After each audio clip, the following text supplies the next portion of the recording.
حضرت عائشہ رضی اللہ تعالیٰ عنہ نے فرمایا کہ 3 چیزیں ہیں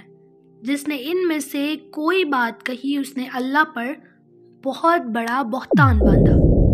اس کی مکمل تفصیل صحیح مسلم کی حدیث نمبر 439 میں آئی ہے،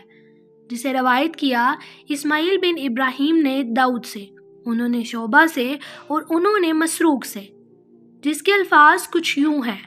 کہا، میں حضرت عائشہ رضی اللہ تعالیٰ عنہ کی خدمت میں ٹیک لگائے بیٹھا کہ حضرت عائشہ رضی اللہ تعالیٰ عنہ نے فرمایا 3 چیزیں ہیں جس نے ان میں سے کوئی بات کہی اس نے اللہ تعالیٰ پر بہت بڑا بہتان باندھا۔ میں نے پوچھا وہ باتیں کون سی ہیں؟ انہوں نے فرمایا جس نے یہ گمان کیا کہ محمد صلی اللہ علیہ وآلہ وسلم نے اپنے رب کو دیکھا ہے تو اس نے اللہ تعالیٰ پر بہت بڑا بہتان باندھا۔ تو میں ٹیک لگائے ہوئے تھا، یہ بات سنتے ہی سیدھا ہو کر بیٹھ گیا اور کہا، ام المومنین مجھے بات کرنے کا موقع دیجیے اور جلدی نہ کیجیے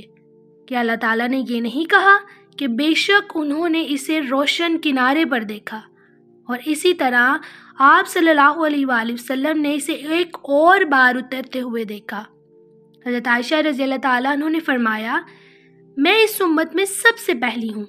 جس نے اس کے بارے میں رسول اللہ صلی اللہ علیہ وآلہ وسلم سے سوال کیا تو آپ نے فرمایا وہ یقیناً جبرائیل علیہ السلام ہیں، انہیں اس شکل میں جس میں وہ پیدا کیے گئے 2 دفعہ کے علاوہ کبھی نہیں دیکھا۔ ایک دفعہ میں انہیں آسمان سے اترتے ہوئے دیکھا، ان کے وجود کی بڑائی نے آسمان و زمین کے درمیان کی وسعت کو بھر دیا۔ پھر ام المومنین نے فرمایا، کیا تم نے اللہ تعالیٰ کا فرمان نہیں سنا؟ آنکھیں اس کا ادراک نہیں کر سکتی، وہ آنکھوں کا ادراک کرتا ہے، اور وہ باریک بین ہر چیز کی خبر رکھنے والا ہے۔ اور کیا تم نے نہیں سنا کہ اللہ تعالیٰ فرماتا ہے کہ اور کسی بشر میں طاقت نہیں کہ اللہ تعالیٰ اس سے کلام فرمائے مگر وحی کے ذریعے سے یا پردے کی اوٹ سے، یا وہ کسی پیغام لانے والے فرشتے کو بھیجے تو وہ اس کے حکم سے جو چاہے وہی کرے، بلا شبہ وہ بلند اور دانا ہے۔